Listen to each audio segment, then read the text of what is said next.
Biye tene me kalo kile 10 ani saba san ba fila ni mugan ani nani aw munun ba filɛ sanga anaka wakati anga bololo sira kelen na bela jilenka Mali kono ya kata se Mali ko kana ma ambe aw bela jilen fo aka wakati o cigala kuna foni min nabaw sika ma kono tene fo ka taga se juma ma ni yale wati sele ayo bismillah.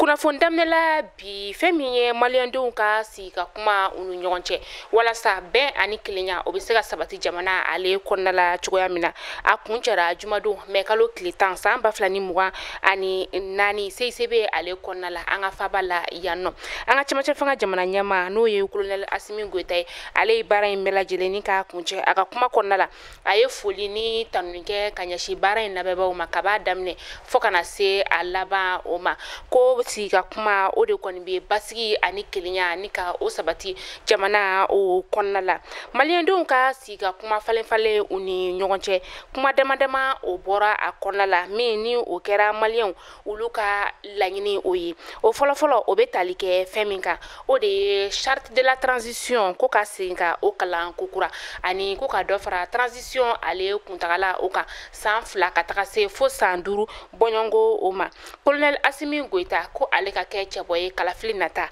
o la ka tila tuguni ko ka dɔbɔ parti politique olu la ni dɔ bɔra olu la musaka min ni a bɛ di parti politique ma olu ma ko ka o musaka ka o bɔ yen nɔ colonel Asimi Goita ni ale ye an ka cɛmancɛ fanga jamana ɲɛma ye Maliki Jaw n'ale ye CNT ɲɛma ye Sadio Kamara ni ale ye an ka jamana ministre sɔrɔladonba o ye ka taga se Ismaël Wage ma ale ye bɛn ani kelenya ministre o ye ale ni Modibo Kɔnɛ ko ni maa 5 ninnu kɔni ko ka général Jala fɛnɛ ni ka o di o ma tila tuguni ko ka kuma ɲɔgɔnya dayɛlɛ an ka jamana ni marifatigiw olu ni ɲɔgɔn cɛ milisi minnu be yen nɔ ni marifa be olu bolo ko ka olu milisi ninnu ni ka olu ka jɛkulu ka o ci ka bɔ yen nɔ ka tila ka u fara fintigilakaw olu kan ni kuma bakuruba dama o de bɔra maliendenw ka si ka kuma o kɔnɔna la.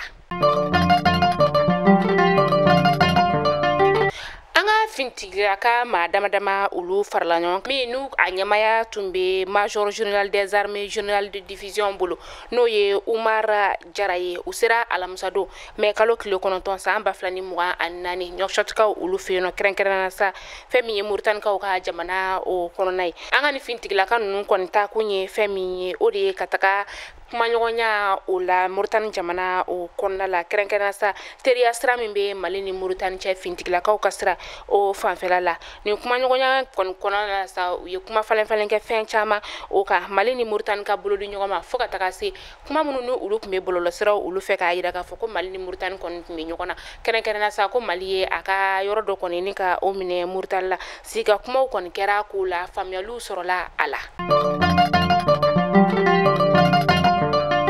Wagati min na an ka kɛlɛkɛcɛw kɔni ye dankari fɛn min ye kalogɛlɛn diinɛ tigilamɔgɔw ka kɛlɛkɛcɛba dɔ la ni ale ye Igo ye ani u ka maa wɛrɛ caman kɔni Mali ale ni jamana cɛba dancɛdugu o la kalogɛlɛn diinɛ tigilama caman olu kɔni taara u yɛrɛ di an ka kɛlɛkɛcɛw ma ani u ka minɛnw ka taga se u ka kɛlɛkɛminɛnw bɛɛ lajɛlen ma. Yɛlɛmanikaw ka préfet ni o ye Madikama Jawara ye ale kɔni ye colonel Jala ni ka o sɔrɔ Jala min yɛrɛ kɔni ni a dara a kamakun na colonel Abdoulaye Maiga ale fɛ.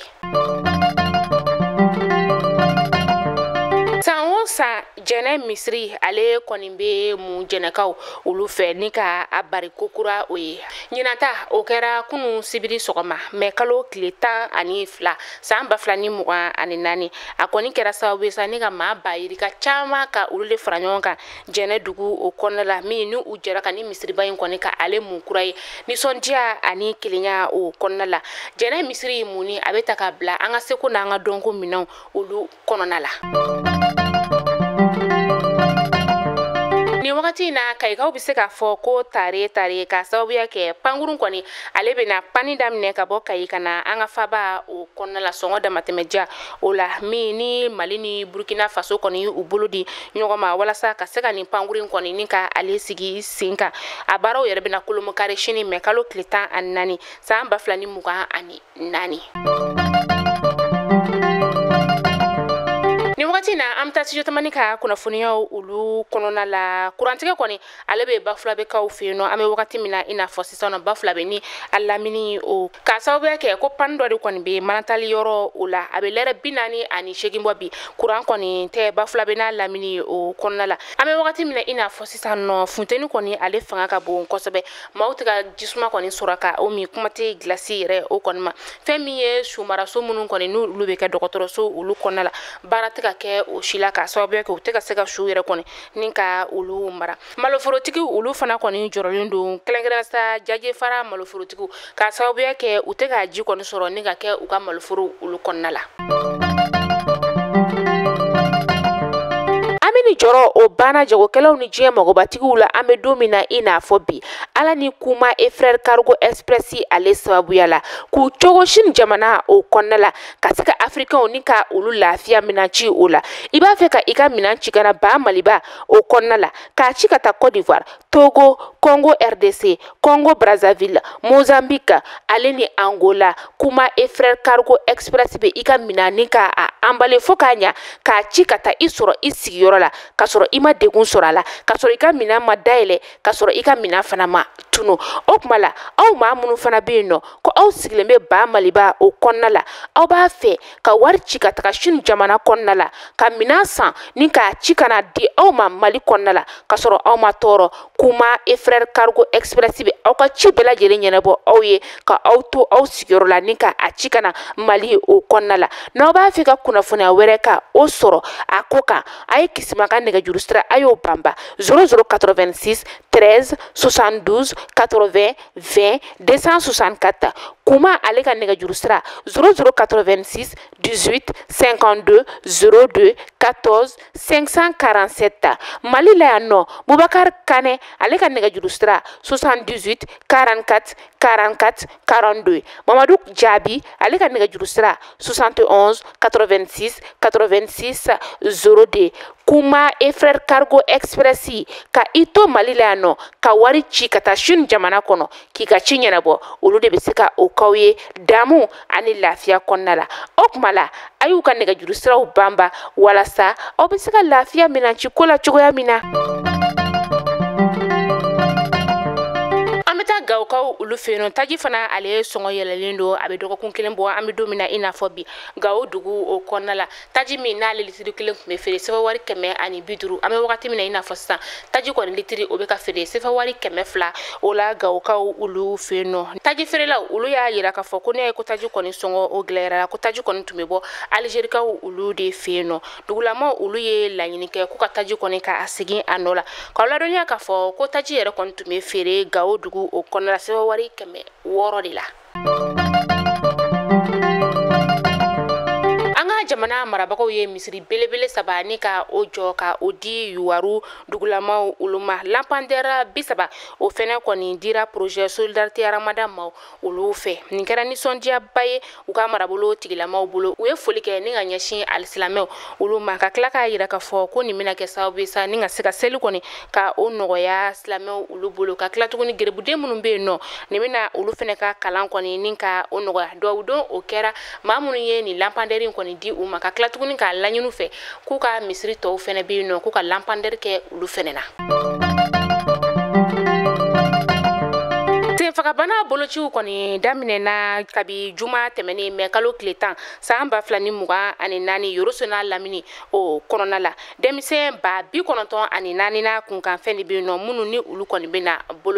bolocila 474 olu de bɛna don du olu kɔnɔna la ni ka denmisɛnw ka olu bolo kɔni ci ka u to u ka so kɔnɔ fɛn min ye lakɔlɔsiba ma 70 ye o kɔni bɛna tila u ni ɲɔgɔn cɛ minnu n'u bɛna lakɔlɔsiw ka olu kɛ laɲini ye fɛn min ye o de ye ka se ka senfagabana ni ka ale dɔgɔya a n'a bɛ kɛ sababu ye ka maa minnu fɛnɛ bɔnɛ u ni na ka se ka olu bɛɛ lajɛlen jɔ denmisɛn minnu bɛ yen nɔ n'olu si bɛ t'i jɔ san fu ka taga se san 5 o bɔɲɔgɔnko ma nin boloci in ɲɛsinnen bɛ olu de ma fɛn min ye Yoroso kɛnɛya ɲɛmaaw ye sa u y'a yira k'a fɔ ko nin baara in kɔni ko a bɛna kɛ a kɛcogo ɲuman o la Kajolo n'a lamini fɛnɛ o kɔnɔna la.